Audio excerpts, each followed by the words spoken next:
Hello everyone, my name is Leo. I want to tell you about my experience going to a rich school for millionaires. I agree, it sounds kind of cool, but not everyone is so kind inside. There was such an authoritarian regime you could not even dream of. I really hope for your likes and comments on this one. And who knows, maybe you have a similar story like mine.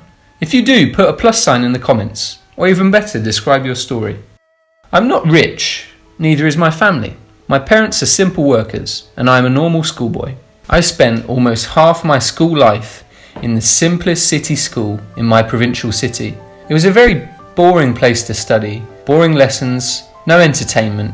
School, home, we did nothing else. But then something very unexpected happened to me. One day, Aunt Ashley came to visit. She worked all of her life in the house of some rich people, looked after their children, and raised the owner's son, who's called Robert. Yeah, she was his nanny. My aunt had no children of her own. She gave all of her love to Robert.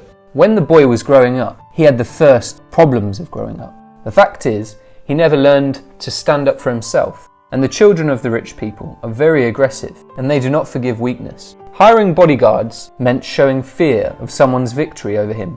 Robert needed a protector, just not a noticeable one. Someone who would suit his age, become a friend, study there, and at the same time, do his job. Get good money and study in the most prestigious place. Someone Aunt Ashley trusted, which was me. That's right, I was offered for a job, and I agreed. My mother was a little panicked that I would get bullied over there because of Robert, or that I would get beaten, but I could protect myself, unlike him. The main thing is that our friendship with Robert should be as natural as possible, so not as to arouse suspicion. The very next day, I came to a new school, where I was not greeted in a very friendly way. I understood that immediately I needed to set my own limits, show authority. So I behaved calmly, did not push myself, and in the meantime studied the contingent.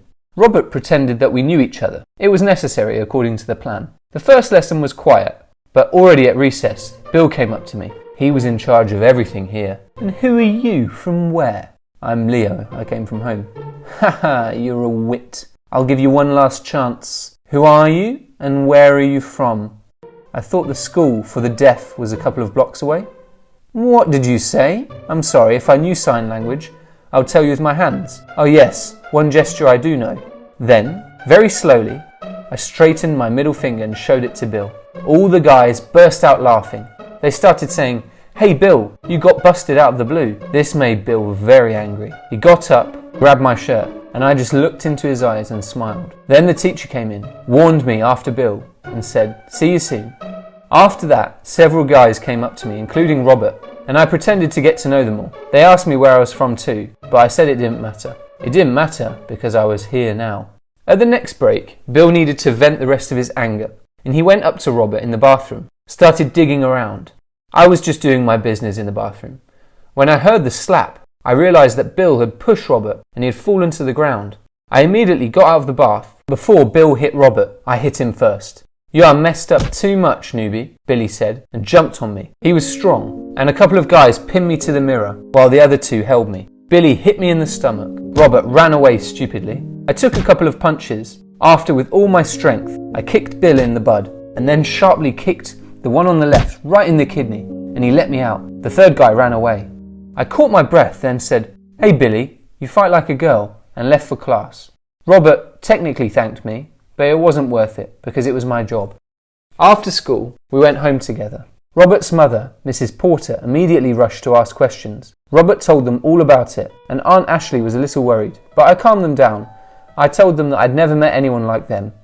Robert and I were left alone to talk. I told him that I would teach him some techniques, but first he would have to work hard physically. What does that mean? Have you ever done any work in the house? But why? We have servants, workers. And when I'm not around, who's going to beat off the bad guys? Or do you think that I'll always be there for you? I like that idea. So will I, if I get paid as well. But that's not the point. Dear Robert, I'm planning to spend time with my girlfriend that I'll find later. The problem is, you're not exactly right for this role. I like girls, I'm sorry.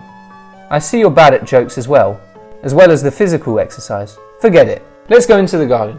A couple of minutes later, we decided to help the gardener do his work. Robert was pulling heavy wheelbarrows. Mrs. Porter protested that if I was the one forcing her son to work. Hence, Aunt Ashley asked me not to interfere. From that moment on, every day, Robert and I did some chores together. He cried and whined, but the training continued. In parallel, I taught him the lessons of self-defense, the right way to hold a punch. When we got to school, none of the boys greeted us. Apparently it was Billy's job. During lunch, the guys threw garbage on our food. The girls poured juice on our heads, stole books and notebooks from the locker and tore them apart. "Ah, these rich people," I said to Robert. And then, oops, I'm not talking about you. It's okay, I know what you meant. After lesson, Rob and I left school to go home. But Billy came out of nowhere. "And where are you guys going? I see you are friends now," he said. "Not your business, Billy. Go where you were going. Or do you want me to say that again with a gesture?" I said sarcastically. Then 5 of our classmates appeared around the corner. They had bats, and they were really prepared. Billy was afraid, and he stamped away. I put my body in front of him, and we were in the centre of a circle.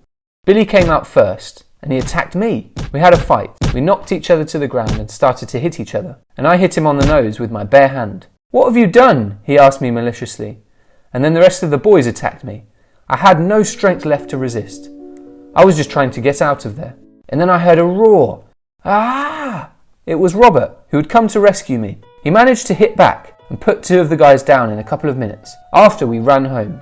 About an hour later, we received messages from our classmates. Someone had filmed it on video, and the next day came into school almost as stars. Other bullied guys came up to us and said, "Now I'm not afraid of Billy." Finally, someone taught him a lesson. Hurrah, I can go to school safely now and not be afraid. How did you even study here? You have money and a great school, but you guys walked around like prisoners all of these years. Listened to the richest boy and obeyed him. Who is he to manage you? A voice from the crowd said, "He's the director's son." So what? Does that give him the right to bully you? Then the guys thought about it. Robert stood there smiling, feeling better than ever. Just then, Billy and his father, our headmaster, came into the classroom. Robert and I were called to the office. The director was very indignant at our fight and didn't want to hear anything about our side and the fact that it was his son that was the instigator. I was expelled from school, left Robert behind. Billy was elated. I wasn't upset about leaving. Studying at the Millionaire's school wasn't like I thought. I spent more effort to help Robert than I gave knowledge, but I was glad that I changed the mind of some classmates. Despite my departure, everything had changed now. The guys no longer listened to Billy. They fought back, and he was left alone, and he lost all of his assistants. There was nothing the director could do about it, and his son wasn't happy. Mrs. Porter thanked me enough, paid me more than she should have, and I continued to take wrestling lessons with Robert. Now we did work in the garden every day, ran in the morning, and Robert was noticeably tired over the summer. He turned out to be a great guy, more confident, and more importantly, he was no longer afraid of Bill, or anyone else. My classmates often visited me, and everyone was surprised to see my small house. "And how did you come to us?" they kept asking. I dodged the question, said it was up to Billy and that nightmare, that's all. Consider me as a good fairy. I will come for the teeth of anyone who offend others. Like Billy, do you understand? Well, I was joking, but no one laughed. The rich kid's school is obviously bad at jokes. Would you like to study there? Hi everyone, I'm Trevor. I don't have any parents, so I'm a foster kid. But not so long ago, I was adopted and, my worst enemy became my parent. I'll tell you about it now. As I said, I don't know where I was born or who my parents are. I only know that I was brought to the threshold of an orphanage when I was very young. I was only 5 months old. As the teacher of the house says, it was the middle of the night and someone was knocking hard on the boarding school door. And when they came out, they saw me wrapped in a bag, a bottle with a mixture, and nothing else. I don't know who my parents are, why they gave up on me, or why they gave me life at all if they couldn't be responsible for it. But, on the other hand, I probably don't want to know. I grew up in a boarding school. Instead of having 2 parents, I had several nannies. Of course, life there with its own rules, restrictions, and problems, but I didn't know any other. In the orphanage, everyone told me that I was aggressive, impudent, ill-mannered, and bullying boy, and I did not understand what I was doing wrong. But personally, I was happy with everything. I wasn't going to dance and sing in front of anyone, because I didn't owe anyone anything. Time passed, and when I grew up, I went to school. I even lost count of how many schools I changed. I had my own stories in each of them. Often I had to defend my rights with my fists. I'm not a fan of violence, but, as it happens, you behave smoothly, and you're sure to get to the bottom of any boy like rich boy and start conflicts. And I hate when a kid behaves like a big mouth, and I use the tools of instant response. fists. Both simple and fast and effective. But I often pay for it with my stability. Although this concept is relative, because, on the other hand, the fact that I was constantly expelled is also a kind of stability, right? When I was pushed into school for the last time, I had already lost all hope that I'd ever go to the same school for more than 2 months. They didn't want to take me, and this is understandable. What kind of principal would want such a student who constantly undermines the reputation of the institution? But in this, I was taken. The headmistress, Miss Mills, was interested in my candidacy. She said, "We educate even the worst," when I came into the office. This phrase already made me feel uneasy. One look from her said, "Sit down and shut up." Miss Mills had glasses, a jacket, a knee-length skirt, and a shirt inside, and she wore medium heels and probably never smiled. She had a reputation as an iron lady. Everyone was afraid of her, so I realized that I would not stay in this school for long. "Young man, sit up straight. This is not a pub," she shouted to me every time she entered the lesson. "Trevor Anders, come up to my office now. Trevor Anders, leave the dining room. Trevor Anders, go home and change your clothes. Trevor Anders, comb your hair. Trevor Anders, stand still. Trevor Anders, listen. Don't get in the way. Get in, get out," and blah, blah, blah. Oh no, I'm sick of the headmistress. I felt like she was being stupid and picking on me, but she didn't know yet that I wasn't going to let it go. I did everything to provoke her even more. I dropped flowers in pots, scribbled on school walls, furniture, always had a showdown in the schoolyard, fought with the guys, was late for classes, or just missed them outright. I knew I was pushing myself, but I couldn't let Miss Mills boss me around. For each joint, I got either a bad grade or a duty at school, and if I refused to comply, complaints went to the principal of the boarding school, and there I was punished worse. But one day, I got mad enough to plant a rat in her office. She screamed like she was out of her mind. The whole school heard her yell, and I laughed heartily. She immediately figured out who was responsible. I had already packed my things and was thinking of leaving, because the deduction was guaranteed. But she did something else, something I didn't expect. She adopted me. When I heard the news, I thought she was crazy. At first, I didn't even believe it, and then I asked why she did it, to which she replied that she would raise me. Then I realized how badly I was in trouble. From the next day, I started a different lifestyle. Wake up on the alarm clock, shower, breakfast, school without delay, then home, some chores, and sleep. I resisted for a long time, tried to escape, swore with her until I was blue in the face, but nothing took her. She clung to me, and that was it. She didn't have any children of her own, or rather, she had a son who had been living in his life for many years and didn't even write to her. We fought it both at school and at home. It was a difficult year, but then I think I got used to it.